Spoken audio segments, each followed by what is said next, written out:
പ്രിയമുള്ളവരെ, അല്ലാഹുവിന്റെ പ്രവാചകൻ തന്റെ സ്വഹാബത്തിനോട് ബനൂ ഇസ്രായേൽ ജീവിച്ച ഒരു മനുഷ്യന്റെ ചരിത്രം പറഞ്ഞു കൊടുക്കുകയാ. അല്ലാഹുവേ, ആ മനുഷ്യൻ ഈ ദുനിയാവിന്റെ തുലിക്ക് മുകളിൽ 500 കൊല്ലമാണ് ജീവിച്ചത്.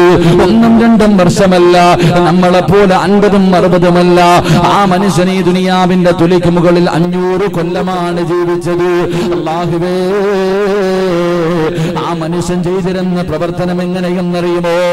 ആ മനുഷ്യൻ ഇബാദത്ത് ചെയ്തിരുന്നത് എവിടെയെന്നറിയോ? വീടിനകത്തല്ല, പള്ളിയിലല്ല, കുടുംബത്തിന്റെ കൂടെയല്ല.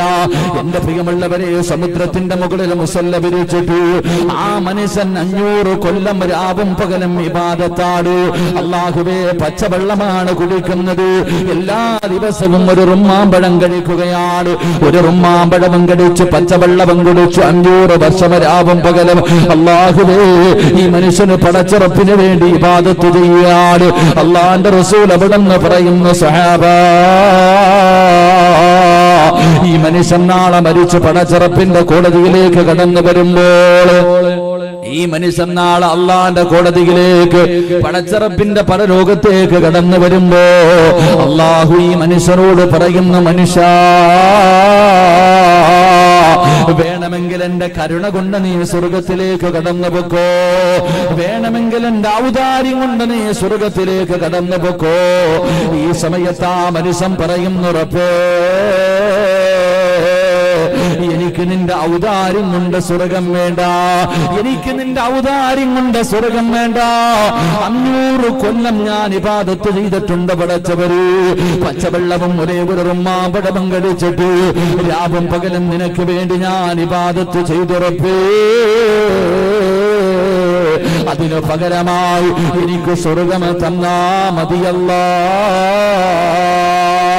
ഈ മനുഷ്യൻ നാളെ പടച്ചിറപ്പിന്റെ പരലോകത്ത് വെച്ച് അല്ലാഹുവിനോട് പറയുമ്പോ അല്ലാഹു പറയുകയാണ്, പടച്ചിറപ്പ് മലക്കുകളെ വിളിക്കുകയാണ്. അവിടെന്ന് പറയുന്നു, മലക്കുകള്, ഈ മനുഷ്യൻ ചെയ്ത 500 കൊല്ലത്തെ അമലെടുത്തൊരു ത്രാസിൽ വെക്കുക.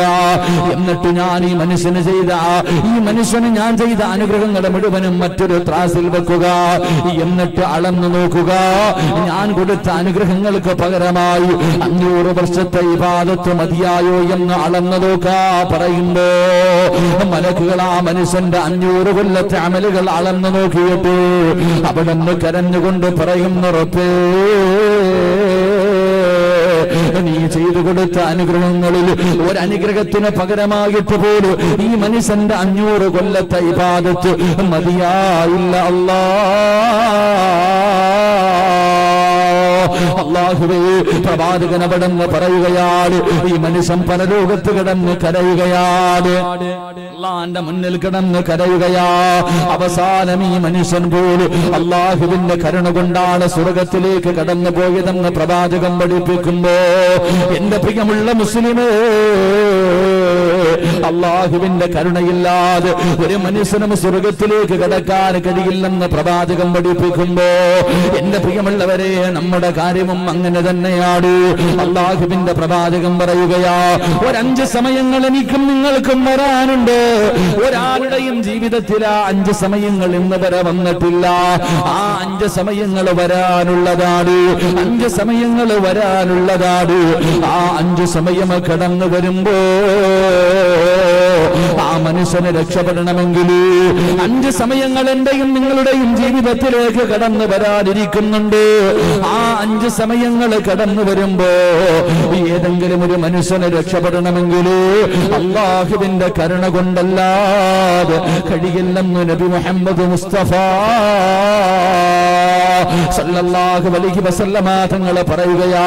നിന്റെ നിസ്കാരവും നിന്റെ ഖുർആനും നിന്റെ സുബഹയും നിന്റെ സൽക്കർമ്മവും അല്ലാഹുവേ പടച്ചവരെ, ഈ എല്ലാ സൽക്കർമ്മങ്ങളും കൊണ്ട് ഇതുകൊണ്ട് മാത്രം നിനക്ക് രക്ഷപ്പെടാൻ കഴിയാത്ത 5 സമയങ്ങളുണ്ട്. 5 സമയങ്ങളിൽ ഏതെങ്കിലും ഒരു മനുഷ്യന് രക്ഷപ്പെടണമെങ്കിൽ അല്ലാഹുവിന്റെ കരുണയില്ലാതെ കഴിയില്ലെന്ന് ആദരവായ പ്രവാചകൻ നബി മുഹമ്മദ് മുസ്തഫ ഒരു 5 സമയം എനിക്കും നിങ്ങൾക്കും വരാനുണ്ട്, ഇതുവരെ വന്നിട്ടില്ല, വരാനുള്ള സമയം. ഈ 5 അവസരം ഞാനും നിങ്ങളും എന്തായാലും നേരിട്ടേ പറ്റൂ. ഈ 5 സമയങ്ങൾ എനിക്കും നിങ്ങൾക്കും ഉറപ്പായിട്ട് വരും. ഈ 5 സമയങ്ങളിൽ രക്ഷപ്പെടണമെങ്കിൽ നിന്റെ ഈ തഴമ്പും ഈ താടിയുടെ നീളവും ഈ കയ്യിൽ പിടിച്ചിരിക്കുന്ന തസ്ബീഹും ഈ വാഴ് കേൾക്കാൻ വന്നതും ഈ പറയുന്നതും കൊണ്ടൊന്നും രക്ഷപ്പെടാൻ കഴിയില്ല. 5 സമയങ്ങളിൽ രക്ഷപ്പെടണമെങ്കിൽ അള്ളാഹുവിന്റെ കരുണ കൂടെ വേണമെന്ന് നബി മുഹമ്മദ് മുസ്തഫ സല്ലല്ലാഹു അലൈഹി വസല്ലം അള്ളാഹു ആ 5 സമയങ്ങളിൽ അള്ളാഹുവിന്റെ കരുണ കിട്ടുന്ന അടിമകളിൽ എന്നെയും നിങ്ങളെയും പെടുത്തുമാറാകട്ടെ. അള്ളാഹു എന്നെയും നിങ്ങളെയും പെടുത്തുമാറാകട്ടെ. ഉറക്കെ അള്ളാഹു എന്നെയും നിങ്ങളെയും പെടുത്തുമാറാകട്ടെ. എൻ്റെ പ്രിയമുള്ള സഹോദരങ്ങളെ, 5 സമയം ഞാൻ വിശദീകരിക്കുന്നില്ല. കാരണം ഇന്നത്തെ ഈ വയല് പണ്ടൊരിക്കൽ ഞാനിവിടെ വയലിന് ഡേറ്റ് കൊടുത്തിട്ട് വരാൻ പറ്റിയില്ല. രണ്ടാമത് ഇന്നും വളരെ ശാരീരികമായിട്ട് വളരെ നെഞ്ചിനകത്ത് ചെറിയൊരു വേദന, എന്താണെന്നറിയില്ല. അത് മാത്രമല്ല, നാളെ വടകരയിലെ വഴി ഇങ്ങനെ പോണ വഴിയിലെന്ന്, അപ്പം അതുകൊണ്ട് കയറിയതാ. ഇൻഷാ അല്ലാഹ് ഒരു 11 മണിക്ക്, ഇപ്പൊ സമയം 10 മണിയായി, 1 മണിക്കൂറുണ്ട്. നമുക്ക് സന്തോഷത്തോടെ ദുആ ചെയ്ത് പിരിയണം. അള്ളാഹു ഭാഗ്യം നൽകുമാറാകട്ടെ. എല്ലാവരും നേരെ ഇരിക്ക്. ഇങ്ങനെ ഇരിക്കുമ്പോൾ ശൈത്താൻ വന്നിട്ട് ഇങ്ങനെ തലോടും, ഉറങ്ങിക്കോടാ. ഉപ്പ നിങ്ങളെന്താ ഉപ്പ താഴെ ഇരിക്കണേ? ഉപ്പ തവാദം ഉണ്ടായിരിക്കും, താഴ്മ ഉണ്ടായിരിക്കില്ലേ? കുഴപ്പമില്ല, ഇപ്പൊ സന്തോഷമല്ലേ? സ്വർഗം എന്ന് പറഞ്ഞാൽ സുഖിക്കേണ്ട സ്ഥലമാണ്. സ്വർഗം എന്ന് പറഞ്ഞാൽ നമുക്ക് അള്ളാഹു തരുന്ന പ്രതിഫലമാണ്. അൽഹംദുലില്ലാഹ്, അള്ളാഹു ഈമാൻ നൽകുമാറാകട്ടെ. അപ്പൊ ഇൻഷാ അല്ലാഹ് ഒന്നാമത്തെ കാര്യം, അള്ളാഹുവിന്റെ കരുണയില്ലാതെ രക്ഷപ്പെടാൻ കഴിയാത്ത, അള്ളാഹുവിന്റെ കരുണയില്ലാതെ ഒരു മനുഷ്യന് രക്ഷപ്പെടാൻ കഴിയാത്ത ഒന്നാമത്തെ സ്ഥലം, എന്റെ പ്രിയമുള്ള സഹോദരങ്ങളെ, അസ്റായിൽ അലൈഹിസ്സലാം നമ്മുടെ മുന്നിലേക്ക് കടന്നു വരുന്ന ദിവസമുണ്ടല്ലോ. മലക്കുൽ മൗത്ത് അസ്റായിൽ അലൈഹിസ്സലാം എന്നെയും നിങ്ങളെയും കൊണ്ടുപോകാൻ വരുന്ന ആ സമയം, ആരെങ്കിലൊക്കെ ചുറ്റുഭാഗത്ത് നിന്നിട്ട് ലാ ഇലാഹ ഇല്ലല്ലാഹ് എന്ന് പറഞ്ഞു തരും. അത് പറയാൻ നിന്റെ നാവ് പൊങ്ങണമെങ്കിൽ അള്ളാഹുവിന്റെ കരുണ കിട്ടിയവർക്കല്ലാതെ കഴിയില്ലെന്ന് നബി മുഹമ്മദ് മുസ്തഫ. അള്ളാന്റെ റസൂല് സല്ലല്ലാഹു അലൈഹി വസല്ലം തങ്ങൾ പറയുന്നു, മരിക്കുന്ന സമയത്ത് ലാ ഇലാഹ ഇല്ലല്ലാഹ് പറഞ്ഞു തരാൻ ഒരുപാടുണ്ടാകും, ആലിമീങ്ങൾ ഉണ്ടാകും, നല്ല ആൾക്കാരുണ്ടാകും, എല്ലാവരും വന്ന് പറഞ്ഞു തരും. പക്ഷേ അത് പറയാൻ നിന്റെ നാവ് പൊങ്ങണമെങ്കിൽ അത് അള്ളാഹുവിന്റെ കരുണയില്ലാതെ കഴിയില്ല എന്ന് നബി മുഹമ്മദ് മുസ്തഫ സല്ലല്ലാഹു. ഇത് പറയുമ്പോൾ നിങ്ങളൊക്കെ വിചാരിക്കും, ഉസ്താദെ ഇത് എന്നെ കൊണ്ട് പറ്റും, ഞാൻ നിസ്കരിക്കുന്നുണ്ടല്ലോ, എൻ്റെ വാപ്പ മുസ്ലിം, എൻ്റെ ഉമ്മ മുസ്ലിം, എൻ്റെ ഉപ്പാപ്പ മുസ്ലിം, എത്ര കൊല്ലം കൊണ്ട് ഞാൻ നിസ്കരിക്കുന്നു, ഖുർആൻ ഓതുന്നു, എന്തെല്ലാം നല്ല കാര്യങ്ങൾ ചെയ്യും, നിനക്ക് നിസ്കാര തഴമ്പുണ്ട്, താടിയുടെ നീളം ഇങ്ങ് മുട്ടുവരെയുണ്ട് ഉസ്താദെ, ഞാൻ 24 മണിക്കൂർ ശരീരവും മറച്ച് കയ്യിൽ തസ്ബീഹ് പിടിച്ചിട്ട് ഇങ്ങനെ ലാ ഇലാഹ ഇല്ലല്ലാഹ് പറയുന്നവളാ, കഴിയുമെന്നാ ഞാനും നിങ്ങളും കരുതണേ. നമ്മളുടെ മനസ്സിന്റെ ഉള്ളിൽ ചിലപ്പോ തോന്നും നമ്മളെ കൊണ്ടത് പറ്റുമെന്ന്. എന്റെ പ്രിയമുള്ളവരെ, മരിക്കുന്ന സമയത്ത് ലാ ഇലാഹ ഇല്ലല്ലാഹ് എന്ന് പറഞ്ഞുകൊണ്ട് മരിച്ച സ്വർഗമാണ്. ഈ ദിക്ർ എത്ര കൊല്ല പ്രാവശ്യം, എത്രയോ ലക്ഷക്കണക്കിന് പ്രാവശ്യം പറയുന്നതിലല്ല കാര്യമിരിക്കുന്നത്. ഒരേ ഒരു പ്രാവശ്യം പറഞ്ഞാ മതി. ഈ തൊണ്ടക്കുടിയിൽ നിന്ന് റൂഹ് പിടിച്ചെടുക്കുന്നതിന് തൊട്ട് മുമ്പ് ഒരേ ഒരു പ്രാവശ്യം ലാ ഇലാഹ ഇല്ലല്ലാഹ് എന്ന് പറഞ്ഞാ സ്വർഗം കിട്ടുമെന്ന് അല്ലാഹുവിന്റെ പ്രവാചകൻ പറയുമ്പോ, എന്റെ പ്രിയമുള്ളവരെ ഉറപ്പിക്കാൻ വരട്ടെ, ഒരു മനുഷ്യനും അത് ഉറപ്പിക്കാൻ കഴിയില്ല. ഒരാൾക്ക് ഞാൻ അങ്ങനെ മരിക്കും, ഞാൻ ലാ ഇലാഹ ഇല്ലല്ലാഹ് പറഞ്ഞിട്ട് മരിക്കൂ എന്നുറപ്പിച്ച് പറയാൻ ചങ്കൂറ്റമില്ല. അങ്ങനെ ആർക്കെങ്കിലും കഴിയുമായിരുന്നെങ്കിൽ മഹാനായ ഖലീലുല്ലാഹി ഇബ്രാഹിം നബി അലൈഹിസ്സലാം തന്റെ പ്രിയപ്പെട്ട പൊന്നുമകൻ ഇസ്മായിൽ നബി അലൈഹിസ്സലാം, അല്ലാഹുവേ, വാപ്പയും മകനും കൂടെ പടച്ചറപ്പിനെ ആരാധിക്കുന്നതിന് വേണ്ടി ഈ ഭൂമിയുടെ മധ്യഭാഗത്ത്, പടച്ചറപ്പിന്റെ അർശിന്റെ താഴ്ഭാഗത്ത് വാപ്പയും മകനും കൂടെ പടച്ചറപ്പിന് വേണ്ടി ഒരു പള്ളി കെട്ടുകയാണ്. പരിശുദ്ധമായ കഅബാലയം, വിശുദ്ധമായ കഅബാലയം അല്ലാഹുവിനെ ആരാധിക്കുന്നതിന് വേണ്ടി വാപ്പയും മകനും കൂടെ ഒരു പള്ളി കെട്ടി.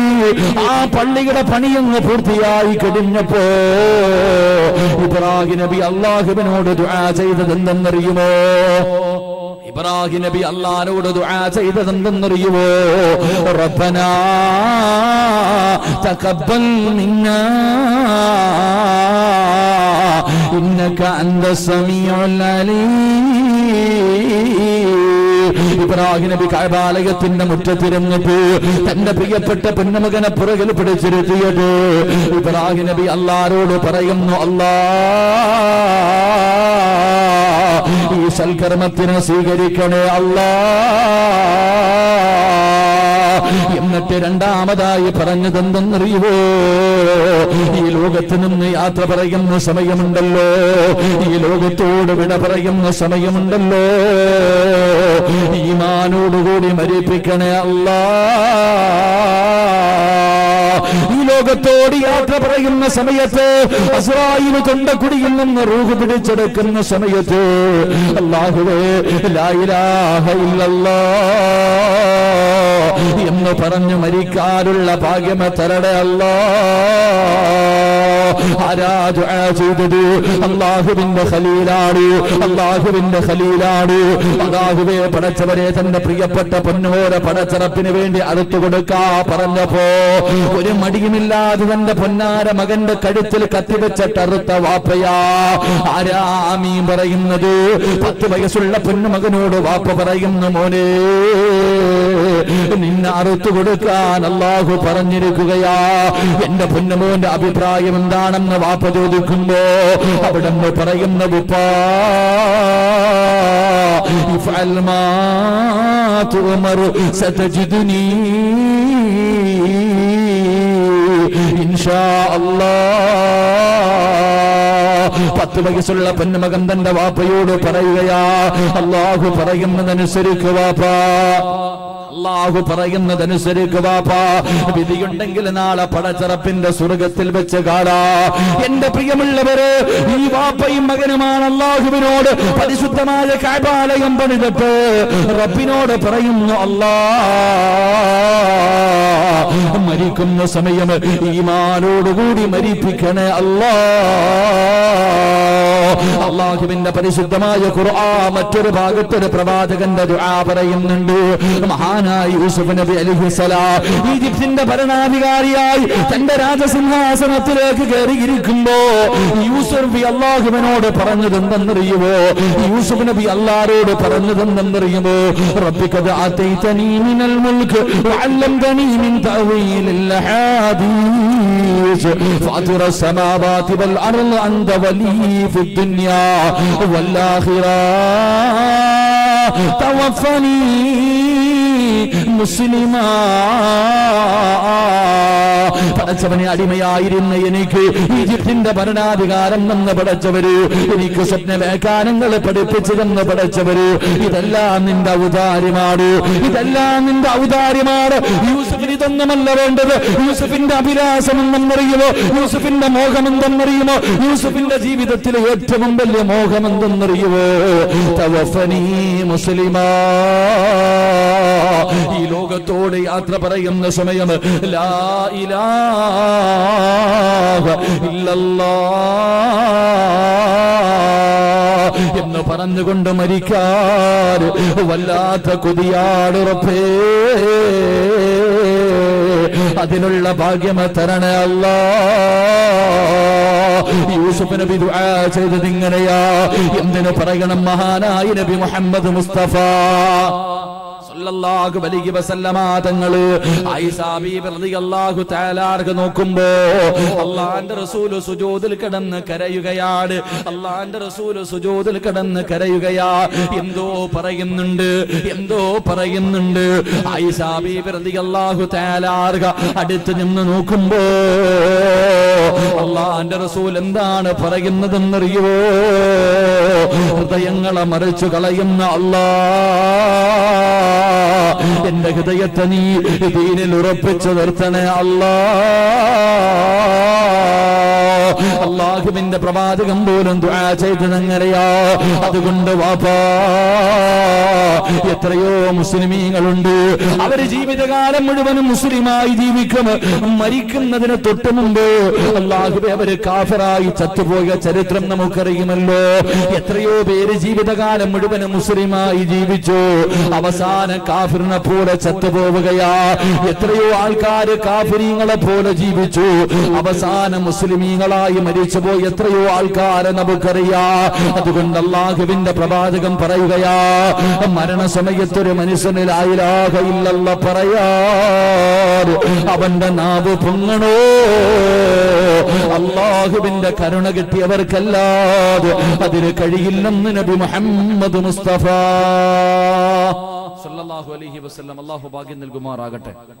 അല്ലാഹു മരിക്കുന്ന സമയത്ത് ലാ ഇലാഹ ഇല്ലല്ലാഹ് മുഹമ്മദുർ റസൂലുള്ളാഹ് എന്നുറക്കെ പറഞ്ഞു മരിക്കാൻ അല്ലാഹു ഭാഗ്യം നൽകുമാറാകട്ടെ. അല്ലാഹു ഭാഗ്യം നൽകുമാറാകട്ടെ. ഉറക്ക ആമീൻ പറ. അല്ലാഹു ഭാഗ്യം നൽകുമാറാകട്ടെ.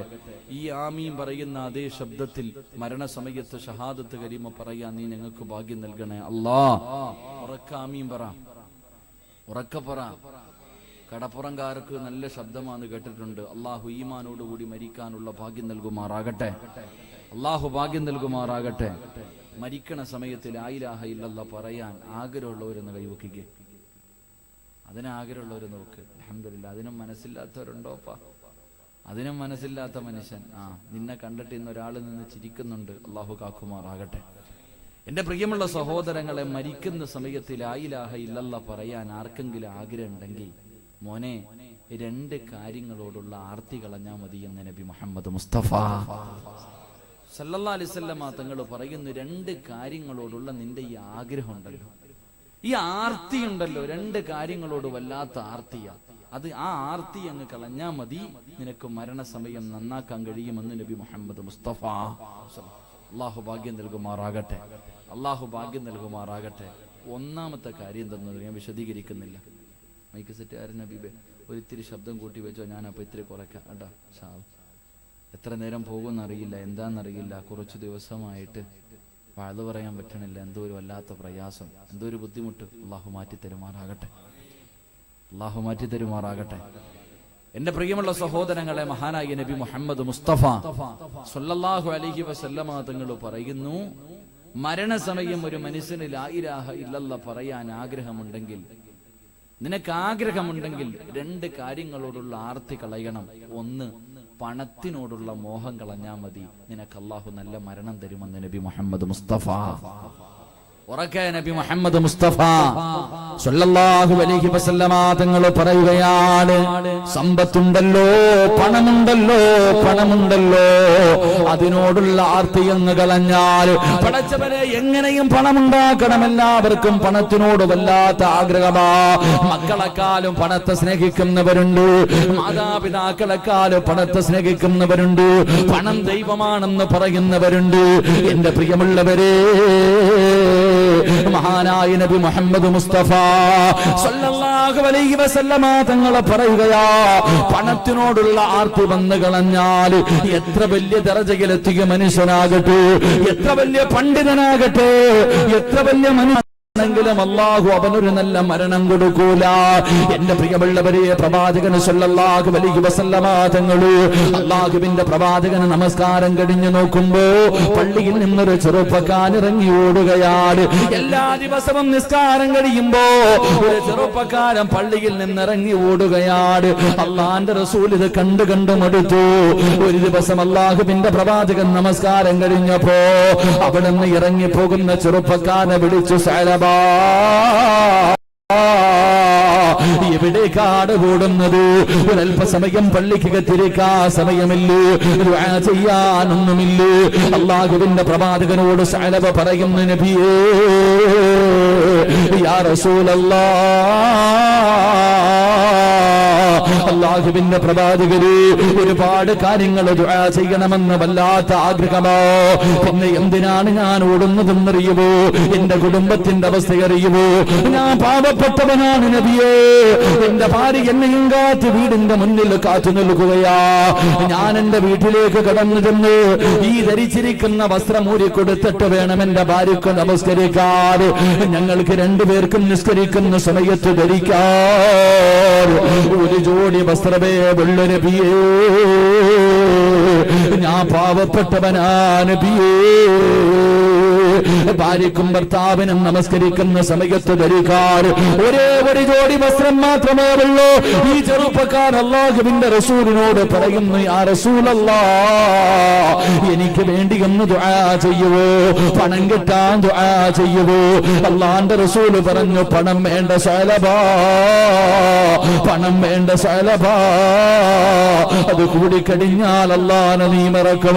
അത് കൂടിയാ നിന്റെ സ്വഭാവം മാറും. അല്ലാഹുവേ, സഅലബ പ്രവാചകരോട് പറയുന്നു, നബിയേ, ഞാൻ മാറുമോ നബിയേ? ഞാൻ അങ്ങയുടെ അനുചരനാണല്ലോ, ഞാൻ അങ്ങയുടെ അനുചരനാണ്, എന്റെ സ്വഭാവം അങ്ങ് മാറുവോ നബിയേ? ഞാൻ അല്ലാഹുവിനെ പേടിയുള്ളവനല്ലേ, എനിക്കെങ്ങാനും സമ്പത്ത് കിട്ടിയ ഞാൻ പാപങ്ങളെ സഹായിക്കും നബിയേ. അല്ലാഹുവിന്റെ റസൂല് പറഞ്ഞു, വേണ്ട സലബ, എവിടെ വെച്ച് കണ്ടാലും പ്രവാചകനോട് ദുആ ചെയ്യാ പറയുകയാണ്. അവസാനം അല്ലാഹുവിന്റെ പ്രവാചകർ സലബയ്ക്ക് വേണ്ടി ദുആ ചെയ്യുകയാണ്, അവിടുത്തെ ബർക്കത്തിന് വേണ്ടി ദുആ ചെയ്യുകയാണ്. അല്ലാഹു ബർക്കത്ത് നൽകി, സലബയ്ക്ക് ഒരുപാട് പണം കിട്ടി, സലബയ്ക്ക് ഒരുപാട് സമ്പത്ത് കിട്ടി. എന്റെ പ്രിയമുള്ളവരെ, 5 നേരം പള്ളിയിൽ വന്ന് നിസ്കരിച്ച സലബയുണ്ടല്ലോ, പിന്നെ 5 4 3 2 1 പിന്നെ പള്ളിയിൽ വരുന്നില്ല. ആഴ്ചയിൽ ഒരിക്കൽ മാത്രമായി. സമ്പത്തിനോടുള്ള ആർത്തി കൂടിയപ്പോ, പണം ഒരുപാട് കിട്ടിയപ്പോ പടച്ചിറപ്പിനെ മറന്നു പോവുകയാ, അല്ലാഹുവിനെ മറന്നു പോകുകയാ, വന്ന വഴി മറന്നു പോവുകയാ. എന്റെ പ്രിയമുള്ള ചെറുപ്പക്കാരാ, അവസാനം എങ്ങനെയാ മരിച്ചതെന്നറിയോ? ഒരു കാഫിറിനെ പോലെ ചത്തുപോയെന്ന് അല്ലാഹുവേ ചരിത്രം പഠിപ്പിക്കുമ്പോ, ആരാണ് സഅലബ? ആരാ? റസൂലുള്ളാഹിന്റെ പുറകിൽ നിന്ന് നിസ്കരിച്ച ചെറുപ്പക്കാരനോ? അല്ലാഹുവിന്റെ പ്രവാചകൻ ദുആ ചെയ്യുമ്പോൾ ആമീൻ പറഞ്ഞ ചെറുപ്പക്കാരനാ. സഅലബാനെ സ്വഹാബത്ത് വിളിച്ചിരുന്നത് എങ്ങനെയെന്നറിയുവോ? പള്ളിയുടെ മാടപ്രാവം, പള്ളിയുടെ മാടപ്രാവം സഹാബത്ത് വിളിച്ച ഈ ചെറുപ്പക്കാര് അവസാനം പണത്തിനോടുള്ള ആർത്തി കൂടിയപ്പോ ഒരു കാഫിറിനെ പോലെ ചത്തുപോയി എന്ന ചരിത്രം നമുക്ക് പഠിപ്പിക്കുമ്പോ, എന്റെ പ്രിയമുള്ളവര്, നീ വിചാരിക്കും അല്ലാഹു നിനക്ക് പണം തന്നത് നിന്റെ താടിയുടെ നീളം കണ്ടട്ടാ, അല്ലെങ്കിൽ നിന്റെ കഴിവ് കൊണ്ടാ, നിന്റെ കുടുംബ മഹിമ കണ്ടട്ടാ എന്ന് കരുതുന്ന എന്റെ പ്രിയപ്പെട്ട മുസ്ലിമേ, അല്ലാഹു സമ്പത്ത് നിനക്ക് തരുന്നത് നിന്നോട് സ്നേഹം കൂടിയത് കൊണ്ടല്ല. നിന്നെ പരീക്ഷിക്കാരോ? അല്ലാഹുവേ പടച്ചവനെ എന്ന പണത്തിനോട് വല്ലാത്ത ആർത്തിയാണല്ലോ, അതിനുവേണ്ടി ഏത് വഴിയും സ്വീകരിക്കുന്നവരുണ്ടല്ലോ. കള്ള് കച്ചവടം നടത്തുന്നവരുണ്ട്, പലിശയ്ക്ക് കൊടുക്കുന്നവരുണ്ട്, മയക്കുമരുന്ന് കച്ചവടം നടത്തുന്നവരുണ്ട്, മോഷണം നടത്തുന്നവരുണ്ട്. അല്ലാഹുവേ, പണമുണ്ടാക്കാൻ വളഞ്ഞ വഴികൾ മുഴുവനും സ്വീകരിക്കുന്നവരുണ്ട്. സ്കൂളിൽ പഠിക്കുന്ന മക്കൾക്ക് കഞ്ചാവ് കച്ചവടം കൂടി നടത്തുന്നവരുണ്ട്. അല്ലാഹുവേ, ബ്ലാക്ക് മെയിൽ ചെയ്യുന്നവര്, കൊട്ടേഷൻ പണി നടത്തുന്നവര് വരെയുണ്ടല്ലോ. എന്റെ പ്രിയമുള്ളവരെ, പണം നിനക്കെന്തിനാ പൊന്നുമോര്? പണം നിനക്കെന്തിനാടാ ചെറുപ്പക്കാരാ? നിന്റെ വാപ്പ പോയപ്പോ എന്തുകൊണ്ട് പോയടാ? നിന്റെ വാപ്പ മരിച്ചു പോയല്ലോ. നീ വാങ്ങിക്കൊടുത്ത 3 കഷ്ണം തുണിയും പൊതിഞ്ഞിട്ട് നിന്റെ വാപ്പ നീ പള്ളിക്കുടിയിലേക്ക് കൊണ്ടുവച്ചത് നീ മറന്നുപോയോ ചെറുപ്പക്കാരാ? ഈ നാട്ടിലെ എത്രയോ പണക്കാര്, നീ നിന്റെ ജീവിതത്തിൽ എത്രയോ മയ്യത്ത് കണ്ടിട്ടുണ്ട്. ഏതെങ്കിലും ഒരു മനുഷ്യർ 5 നയാ പൈസ ഇന്നവരെ കൊണ്ടുപോയിട്ടുണ്ടോ ചെറുപ്പക്കാരാ? എന്റെ പ്രിയമുള്ളവരെ, പണത്തിനോടല്ലടാ സ്നേഹമുണ്ടാകേണ്ടത്, പണമല്ലടാ ആഗ്രഹിക്കേണ്ടത്. മഹാനായ നബി മുഹമ്മദ് മുസ്തഫ സല്ലല്ലാഹു അലൈഹി വസല്ലമ തങ്ങള് അല്ലാഹുവിന്റെ പ്രവാചകന്റെ മുന്നിലൂടെ ഒരു ചെറുപ്പക്കാരൻ നടന്നു വരികയാണ്. അല്ലാഹുവിന്റെ റസൂലിന്റെ മുന്നിലൂടെ യുദ്ധത്തിന്റെ നടുവിലൂടെ നടന്നുപോയ ഒരു ചെറുപ്പക്കാരൻ ഇങ്ങനെ നടന്നു പോവുകയാ. ആ ചെറുപ്പക്കാരനെ കാണേണ്ട താമസമുണ്ടല്ലോ. അല്ലാഹുവിന്റെ റസൂലിൽ നിന്ന് കരയുകയാ. പ്രവാചകന്റെ കണ്ണിലൂടെ കണ്ണുനീരിങ്ങനെ ഒലിക്കാൻ തുടങ്ങി. അല്ലാഹുവേ, ആരാണ് നടന്നു വരുന്നതെന്നറിയുമോ? മഹാനായ മിസ്അബ് റളിയല്ലാഹു തആല അൻഹു. പടച്ചവരെ, ഉംറയ്ക്ക് പോകുന്നവർ, ഹജ്ജിന് പോകുന്നവർ കാണാ. അല്ലാഹുവേ, പ്രവാചകൻ സല്ലല്ലാഹു അലൈഹി വസല്ലമ തങ്ങളുടെ മുന്നിലേക്ക് മിസ്അബ് എന്ന് പറയുന്ന ചെറുപ്പക്കാരെ കടന്നു വന്നിട്ട് അവിടുന്ന് ചോദിച്ചു, നബിയേ, യാ റസൂലല്ലാഹ്, എന്തിനാ നബിയേ കരയുന്നത്? എന്ത് പറ്റി നബിയേ? എന്തിനാണ് കരയുന്നത്? അല്ലാഹുവിന്റെ റസൂൽ പറഞ്ഞു, മിസ്അബേ, നിന്റെ പഴയകാല എനിക്ക് ഓർമ്മ വന്നു മിസ്അബേ. എന്റെ പ്രിയപ്പെട്ട ചെറുപ്പക്കാരാ, ആരാണ് മിസ്അബ് എന്നറിയുമോ? മക്കയിലെ ഏറ്റവും വലിയ കോടീശ്വരന്റെ മകനായിരുന്നു മിസ്അബ്. മിസ്അബ് ധരിക്കുന്ന വസ്ത്രമേതെന്നറിയുമോ? സ്വർണത്തിന്റെ വസ്ത്രപാടാ പൊന്നുമോര്. സ്വർണത്തിന്റെ നൂല് കൊണ്ട് നെയ്ത വസ്ത്രമാണ് മിസ്അബ് ധരിച്ചിരുന്നത്. ഇന്ന് ലോകത്തിലെ ഏറ്റവും വലിയ പണക്കാരന്റെ മക്കള് പോലും ഇന്ന് ലോകത്തെ ഏറ്റവും വലിയ പണക്കാര് ആ അംബാനിയുടെ മക്കള് പോലും ധരിക്കാറില്ല. പക്ഷേ മിസ്അബ് എന്ന് പറയുന്ന ചെറുപ്പക്കാർ സ്വർണത്തിന്റെ നൂല് കൊണ്ട് നെയ്ത വസ്ത്രമാണ് ധരിച്ചിരുന്നത്. സുഗന്ധത്തിനോട് വല്ലാത്ത ഇഷ്ടമോ, ഒരിക്കലേ ഒരു സുഗന്ധം തേക്കാറുള്ളൂ. മിസ്അബ് നടക്കുമ്പോ മുന്നിലും പുറകിലും അടിമകൾ നടക്കുമായിരുന്നു. മിസ്അബ് എന്ന് പറയുന്ന ചെറുപ്പക്കാരർ കുതിരയുടെ മുകളിൽ ഇങ്ങനെ പോകുന്നത് കാണാ. മക്കയിലെ പെണ്ണുങ്ങൾ വന്ന് കാത്തിരിക്കുമായിരുന്നു. ആ മിസ്അബ് എന്ന് പറയുന്ന ചെറുപ്പക്കാർ ഒരു ദിവസം അല്ലാഹുവിന്റെ പ്രവാചകന്റെ മുന്നിലേക്ക് കടന്നു ചെന്നു. അല്ലാഹുവിന്റെ റസൂൽ അവിടെ നിന്ന് ഉപദേശിക്കുകയാണ്. അവസാനം പ്രവാചകന്റെ കയ്യിൽ പിടിച്ചു, അശ്ഹദു അല്ലാ ഇലാഹ ഇല്ലല്ലാഹ്. പ്രവാചകന്റെ കയ്യിൽ പിടിച്ച് അവിടെ നിന്ന് ഇസ്ലാമിലേക്ക് കടന്നു വരികയാ. ആരോടും പറഞ്ഞില്ല, മുസ്ലിമായതാരെയും അറിയിച്ചില്ല. കാരണം മിസ്അബ് ജീവിതത്തിൽ ഏറ്റവും കൂടുതൽ പേടിച്ചിരുന്നത് തന്റെ ഉമ്മാനെയോ. ഉമ്മാനവല്ലാത്ത പേടിയാ, ഉമ്മാനവല്ലാത്ത പേടിയാ. മിസ്അബ് ഒരു ദിവസം അല്ലാഹുവിന്റെ പ്രവാചകന്റെ വീടിനകത്ത് നിന്ന് ഇറങ്ങി വരുന്നത് വീട്ടിലെ ഒരു ജോലിക്കാരൻ കാണുകയാണ്. പിന്നെ ഉമ്മയോട് പറഞ്ഞു കൊടുത്തു, അല്ലാഹുവേ, മിസ്അബ് എന്ന് പറയുന്ന ചെറുപ്പക്കാരര് വീട്ടിലെ പണിക്കാര് മുഴുവനും തല്ലുകയാ. എന്നിട്ട് തന്റെ പ്രിയപ്പെട്ട ഉമ്മയതാ വീടിനകത്ത് കെട്ടിക്കിട്ടിരിക്കുകയാണ്. അവിടെ നിന്ന് പട്ടിണിക്കിട്ടിരിക്കുകയോ. നീ ഉണ്ണിയിൽ പുതിയ മതത്തിൽ നിന്ന് പിന്തിരിഞ്ഞു വരണം, ഇല്ലെങ്കിൽ കിടന്ന് ചാകടാ എന്ന് പറഞ്ഞ് മിസ്അബ് റളിയല്ലാഹു തആല അൻഹു തന്റെ വീട്ടുകാര് പടച്ചവരെ വീടിനകത്ത് കെട്ടിയിട്ട് പട്ടിണിക്കിട്ടിരിക്കുകയോ.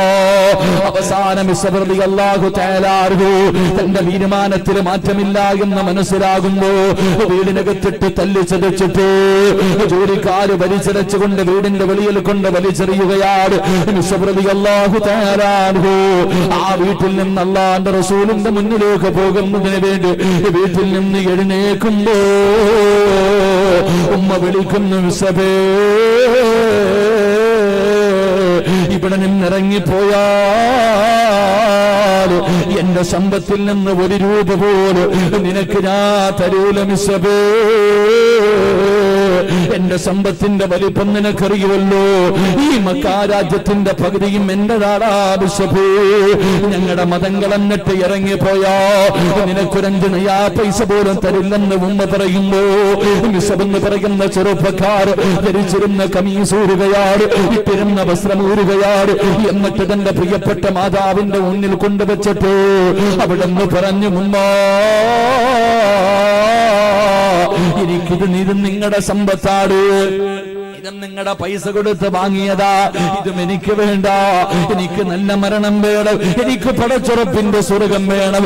മിസ്അബ് റളിയല്ലാഹു തആല അൻഹു വീടിന്റെ വെളിയിലേക്ക് ഇറങ്ങുമ്പോ ഉമ്മ വിളിച്ചു പറഞ്ഞു, മിസ്അബേ, ഇനി ജീവിതത്തിൽ ഒരിക്കപ്പോൾ നീ എന്നെ ഉമ്മ എന്ന് വിളിക്കല്ലേ. എന്നെ നീ ഉമ്മ എന്ന് ഇനി ഒരിക്കപ്പോലും വിളിക്കാ പാടില്ല. ഞാൻ മരിച്ചാ പോലും എന്നെ കാണാൻ വരല്ലേ. വേദനിക്കുന്ന മുഖത്തോട് മിസ്അബ് റളിയല്ലാഹു തആല ഇറങ്ങി പോവുകയാണ്. അല്ലാഹുവിന്റെ റസൂല് കരഞ്ഞതെന്തിനെന്നറിയോ? പ്രവാചകന്റെ കണ്ണ് നിറഞ്ഞതെന്തിനെന്നറിയോ?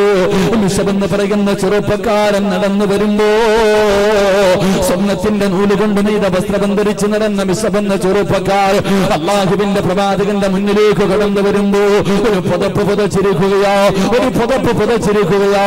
അല്ലാഹുവേ, ആ പുതപ്പിന്റെ അവസ്ഥ എന്തെന്നറിയുമോ? 62 സ്ഥലങ്ങള് കീറിയിട്ട് തച്ചു വച്ചിരിക്കുന്ന ഒരു പുതപ്പം ധരിച്ചിട്ടാണ് അല്ലാഹുവിന്റെ റസൂലിന്റെ മുന്നിലേക്ക് കടന്നു വരുന്നത്. പ്രവാചകൻ ഇരുന്ന് കരയുകയാണ്.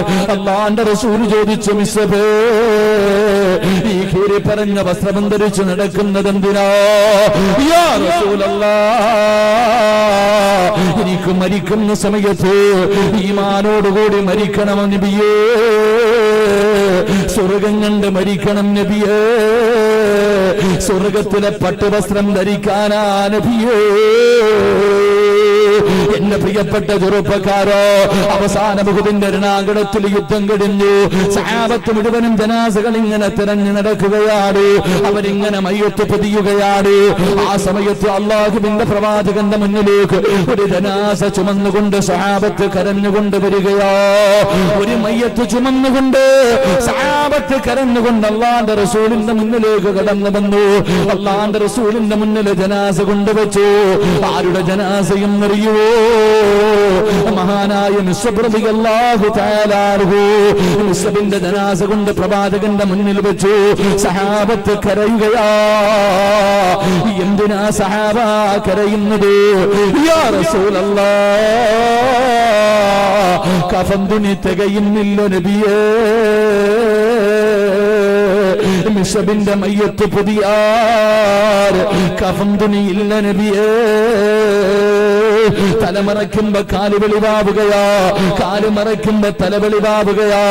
എന്റെ പ്രിയമുള്ളവരെ, മക്കയിലെ ഏറ്റവും വലിയ കോടീശ്വരന്റെ മകര്, സ്വർണത്തിന്റെ വസ്ത്രം ധരിച്ച ചെറുപ്പക്കാർ, അവസാനം മയ്യത്ത് പൊതിയുന്ന സമയത്ത് തുണി പോലെ തികയുന്നില്ല. അല്ലാഹുവിന്റെ റസൂല് പറഞ്ഞു, തലമറച്ചിട്ട് പുതിയ രണ്ട് കാലും വെളിയിൽ കിടക്കുകയാ, രണ്ട് കാലും വെളിയിൽ കിടക്കുകയാ. അല്ലാഹുവിന്റെ റസൂല് പറഞ്ഞു, സഹാബാ പുല്ല് പറിച്ചു കൊണ്ടുവാ. സഹാബാ പുല്ല് പറിച്ചു കൊണ്ടുവന്നു. മിസ്അബിന്റെ കാലിൽ വെച്ച് കെട്ടുകയാണ്. അല്ലാഹു തആലാവിന്റെ കാലിൽ പുല്ല് വെച്ചിട്ട് കെട്ടുകയാ. എന്നിട്ട് നമസ്കാരം കഴിഞ്ഞു. 6 അടി മണ്ണിനകത്തേക്ക് മയ്യത്തിറക്കുമ്പോ കാലിൽ കെട്ടിവെച്ചിരുന്ന കെട്ടങ്ങഴിയുകയാ. പുല്ലടിഞ്ഞ് താഴെ വീണു. എല്ലാവരും കബറിന്റെ ചാരത്ത് നിന്ന് കരയുകയാ. എല്ലാരും കബറിന്റെ ഭാഗത്ത് നിന്ന് കരയുകയാ. എല്ലാരും കരയുന്നത് കണ്ടപ്പോ റസൂലുള്ള പറഞ്ഞു, സഹാബാ മരിച്ചാൽ ഇതുപോലെ മരിക്കണം സഹാബാ. മോനെ, ومن الناس من يشري نفسه ابتغاء مرضات الله والله رؤوف بالعباد. അല്ലാഹു തന്നതൊക്കെ പടച്ചെറുപ്പിന് കൊടുത്തിട്ട് പകരം സ്വർഗം വാങ്ങണം ചെറുപ്പക്കാരാ. മരിച്ചാൽ ഇതുപോലെ മരിക്കണം മോരെ, മരിച്ചാൽ ഇതുപോലെ മരിക്കണം മോരെ. എന്റെ പ്രിയപ്പെട്ട യുവത്വേ, അല്ലാഹുവേ, ഇന്ന് എല്ലാവർക്കും പണത്തിനോട് വല്ലാത്ത മോഹമോ. എങ്ങനെയും പണമുണ്ടാക്കാ പരക്കം പോകുന്നവരുണ്ടല്ലോ, പലിശയ്ക്ക് കൊടുക്കുന്നവരുണ്ടല്ലോ, കള്ള് കച്ചവടം നടത്തുന്നവരുണ്ടല്ലോ. എന്റെ പ്രിയപ്പെട്ട പെങ്ങളെ, നിന്റെ ഭർത്താവിന്റെ എല്ലാ വൃത്തികെട്ടുകൾക്ക്, വൃത്തികെട്ട സ്വഭാവങ്ങൾക്കും നീ കൂട്ടുനിൽക്കല്ലേ പെങ്ങളെ. അല്ലാഹുവിന്റെ റസൂല് പറയുകയാ, ആരുടെയെങ്കിലും വീട്ടിൽ 2 തെറ്റുകളുണ്ടെങ്കിൽ അല്ലാഹു അവരുടെ ആയുസ് കുറയ്ക്കുമെന്ന് നബി മുഹമ്മദ് മുസ്തഫ. നബി മുഹമ്മദ് മുസ്തഫ ആരുടെയെങ്കിലും വീട്ടില് 2 പാപങ്ങൾ ചെയ്യുന്നുണ്ടെങ്കിൽ നിന്റെ മക്കളുടെ മയ്യത്ത് അല്ലാഹു പ്രവാചകൻ സല്ലല്ലാഹു അലൈഹി വസല്ലം തങ്ങൾ പറഞ്ഞു, അല്ലാഹു നിങ്ങളുടെ ആയുസ് കുറച്ചു കളയുമെന്ന് നബിയിനാ റസൂലുള്ളാഹി. എന്റെ പ്രിയപ്പെട്ട പെങ്ങളോട് പറയുന്നു, ഈ പറയുന്ന 2 തെറ്റുകൾ നിന്റെ ഭർത്താവിനുണ്ടെങ്കിൽ നീ തിരുത്തി കൊടുക്കണം. നീ നിന്റെ ഭർത്താവിന്റെ കാലി പിടിച്ച് കരഞ്ഞിട്ടോ പട്ടിണി കിടന്നിട്ടോ നീ പറയണേക്ക, നിങ്ങളുടെ ഈ സ്വഭാവം മാറ്റി, നിങ്ങളുടെ ഈ സ്വഭാവം മാറ്റ്. ഇല്ല, നീയും നിന്റെ ഭർത്താവിന്റെ കൂടെ കൂടിയ നീ വിധവയായി പോകുമെന്ന് നബി മുഹമ്മദ് മുസ്തഫ. നബി മുഹമ്മദ് മുസ്തഫ. അള്ളാഹു ആയുസ് കുറച്ചു കളയുന്ന 2 തെറ്റുകളുണ്ട്. ആ 2 തെറ്റിൽ ഒന്നാമത്തത്, ഹറാമായ സമ്പത്ത് ആരുടെ വീട്ടിലുണ്ടോ അള്ളാഹു അവന്റെ ആയുസ് വെട്ടിച്ചുരുക്കും. അള്ളാഹു കാക്കുമാറാകട്ടെ. നീ ഇങ്ങനെ പലിശ കച്ചവടം നടത്തി, കള്ള് കച്ചവടം നടത്തി, ലോട്ടറിയും എടുത്ത് എളുപ്പത്തിൽ പണക്കാരനാകാൻ നീ ഇങ്ങനെ ഇട്ടോട്ട് ഓടുമ്പോ നിനക്ക് തിന്നാനുള്ള യോഗം അല്ലാഹു തരൂല, നിനക്ക് സുഖിക്കാനുള്ള ആയുസ് അല്ലാഹു തരൂല. നിന്നെ നേരത്തെ അല്ലാഹു വിളിച്ചു കളയും. അല്ലാഹു കാക്കുമാറാകട്ടെ, അല്ലാഹു കാക്കുമാറാകട്ടെ. എന്റെ പ്രിയമുള്ള സഹോദരങ്ങൾ, അതുകൊണ്ട് പണത്തിനോടുള്ള ആർത്തി അങ്ങ് കളഞ്ഞാ മതി. അല്ലാഹു നിനക്ക് നല്ല മരണം തരും. അല്ലാഹു നൽകുമാറാകട്ടെ, അല്ലാഹു നൽകുമാറാകട്ടെ. എന്റെ പ്രിയപ്പെട്ടവരെ, പണം നമുക്ക് എന്ത് നേടാനാ? ആര് മരിച്ചു പോകുമ്പോ ആരെങ്കിലും, യൂസുഫ് അലി, ഇപ്പൊ ഇന്ന് നിങ്ങൾക്ക് ഏറ്റവും അറിയുന്ന ആളാ യൂസുഫ് അലി. യൂസുഫ് അലി മരിച്ചാൽ എന്തോ കൊണ്ടുപോകും? എന്തുമുണ്ടാ യൂസുഫ് അലിയെ പള്ളിയിൽ കൊണ്ടുവന്ന് കബറടക്കുമ്പോ ഇന്ന് യൂസുഫ് അലി ഫ്ലൈറ്റിലേ പോകത്തുള്ളൂ, ബെൻസിലൊക്കെ പോകത്തുള്ളൂ. എന്നാ നല്ല കോട്ടും ഷൂട്ടൊക്കെ ഇട്ട് നടക്കണ മനുഷ്യനാ.